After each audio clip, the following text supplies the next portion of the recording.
आप अगर कपटी हैं, छली हैं, बेईमान हैं, प्रपंच हैं, जैसे भी हैं, झूठ बोलते हैं, निंदा करते हैं, चुगली करते हैं, गलत काम करते हैं, तो भी मेरा निवेदन है शंकर के मंदिर जरूर जाओ, शंकर की कथा में जरूर बैठो। क्यों?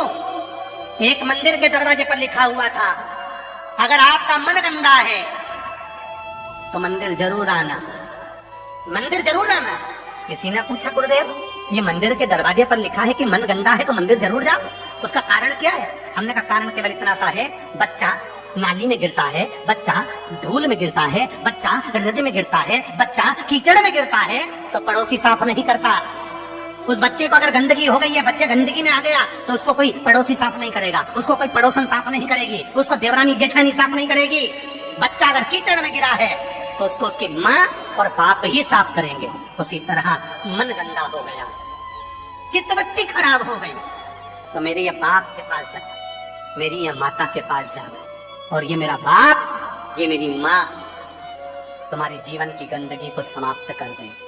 दुख आया, तकलीफ आई, कष्ट आया, रोग आई, बीमारी आई, तकलीफ हुई है, कहीं मत जाना, ये मेरे माँ बाप के पास जाना, शंकर और पार्वती के पास, उमा महेश्वर के पास जाना, धुमा धुमावती के पास जाना, कमल कमला के पास जाना, तारा तारेश्वर के पास जाना, भोले शंकर के पास जाना। जब मेरा शंभु मिलेगा तो ये सारी गंदगियां मिटा देगा। रोग समाप्त। अकाल मृत्यु वो मरे जो काम करे चंडाल का, काल उसका क्या बिगाड़े जो भक्त हो महाकाल का। वो देगा, छप्पर फाड़ कर देगा।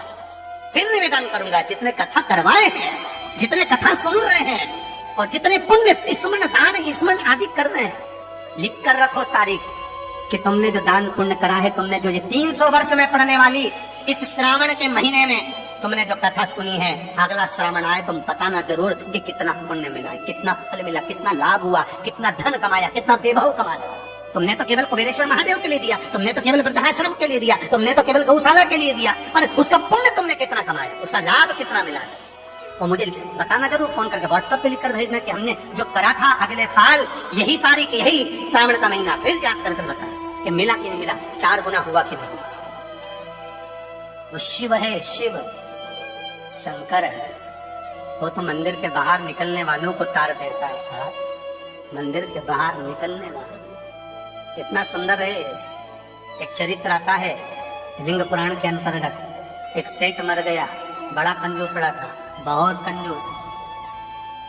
कभी जिंदगी में ना दान करा, ना पुण्य करा, ना सत्कर्म करा, ना भजन करा, ना कीर्तन करा। मंदिर की जगह को भी अपना बना लिया, सारी जगहों को घेर कर अपना बनाया, बावड़ी तालाब कुएं का पानी अपनी जमीन पर ले जाता। बहुत लालची था, बहुत लोभ,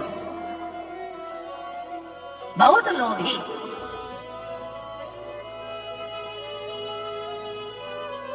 बस उसने अपनी पत्नी से एक बात कही थी कि मैं मरूं तो इतना सा करना, एक इतना सा काम करना कि किसी शंकर के मंदिर के बाहर कचरा पड़ा हो, धूल पड़ी हो, मट्टी पड़ी हो, उसको लाकर मेरे शरीर पर डाल दे, बस, और कुछ मत। पत्नी हमेशा पति से कहती थी तुम कभी दान पुण्य नहीं करे, इस गांव में तुमने कोई अच्छा काम नहीं करा, तुम्हारे शरीर को उठाने वाला तक नहीं मिलेगा, बच्चे हैं नहीं, तुम्हारा अंतिम संस्कार कौन करेगा। पति कहता है बस तुझसे जो कहा वो करना, और कोई दान नहीं, कोई पुण्य नहीं, कोई सत्कर्म नहीं, कुछ भी मत करना। पैसा जोड़ जोड़ के मर गया। इतना सा कह गया, मरूं तो मंदिर के बाहर, शंकर के मंदिर के बाहर की मिट्टी, रज, कचरा शरीर पे डाल दिया। कोई गांव के लोग नहीं आए महाराज, पत्नी गई केवल मिट्टी लाकर शरीर पर डाल दी। लिंग पुराण कहती है भगवान शंकर के गण स्वयं नीचे आए, गांव के लोगों का रूप रख लिया, उसका अर्ची तैयार कर, शिवधाम अर्थात शमशान लेकर गए। तो पत्नी पूछती है तुम कौन हो? गांव के लोग तो आए नहीं, तुम हो कौन? शिव के गण कहते हैं भगवान ये तुम्हारा सेठ है ना, गांव में दान नहीं करता था, बाहर दान करता था, हम बाहर से आए। अच्छा, मेरे पति को शमशान तक ले चलो। ले गए। कहते हैं शंकर के दरवाजे की मात्र रज, मात्र कचरा, मात्र भूमि की मिट्टी शरीर पर पड़ी थी। शंकर शमशान के दरवाजे पर खड़े होकर उसका वेलकम कर रहे थे, स्वागत, कि पूरी जिंदगी भले तूने नरक बाड़े में निकाली, पूरी जिंदगी भले लूटने में निकाल दी, पर अंतिम समय सुधार लिया। अंतिम समय को सुधारने का भी एक क्रम है। हमारे शास्त्र कितनी सुंदर बात कहता है महाराज, कितनी सुंदर बात। 3 धनभागी हैं, 3 धनभागी हैं। पहले नंबर पर भीष्म पितामह, जो भगवान कृष्ण के दर्शन करे, जिन्होंने भगवान कृष्ण का बचपन से लेकर जवानी तक का दर्शन करा। दूसरे नंबर पर धनभागी हैं दशरथ जी महाराज, जिन्होंने राम जी के दर्शन करे, राम दशरथ जी के घर में जन्मे। कितने किस्मत वाले होंगे। और तीसरे नंबर के किस्मत वाले धनभागी हैं गिद्धराज जटायु, जिन्होंने प्राणों को त्यागा तो राम जी की गोद में त्यागा। शास्त्र कहता है इन 3 धनभागियों में, इन 3 किस्मत वालों में भी प्रबल किस्मत वाला है गिद्धराज जटायु। क्यों? क्योंकि भीष्म पितामह के प्राण छूटे जब कृष्ण सामने नहीं थे। दशरथ जी के घर में भले राम जन्मे और दशरथ जी के प्राण छूटे तब राम सामने नहीं थे। और गिद्धराज जटायु, जिसने जीवन भर मांस खाया, पर जब प्राणों को त्यागा तब राम को सामने पाया, डर गया। बचपन गया जाने दो, जवानी गई जाने दो, अधेड़ी गई जाने दो, पर बुढ़ापा मत बिगड़ने देना। बुढ़ापे में शंकर के चरण पकड़ना, शिव के चरणारविंद पकड़ना, मैं कहीं नहीं जाऊंगा।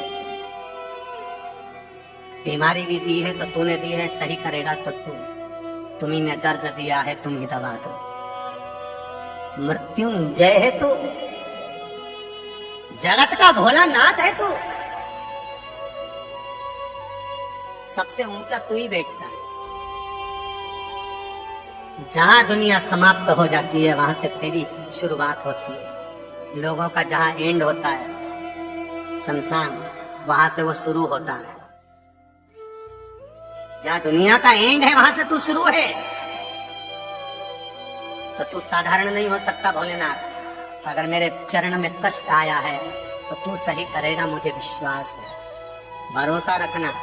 रोज शंकर के मंदिर के दरवाजे पर बैठकर शंकर पर 5 बेलपत्र चढ़ाकर 1 बेलपत्र उठाकर चबा चबा के उसके ही दरवाजे पर खा, घुटने भी सही कर देगा, शरीर भी करेगा। बस उस पर विश्वास,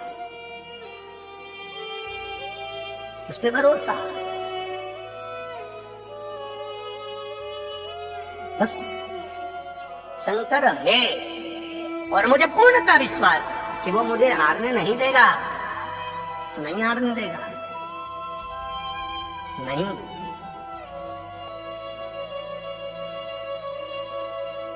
जीतने का लक्ष्य तत्व शिव ही दे सकता है, दूसरा शंकर के सिवा कोई नहीं हो सकता।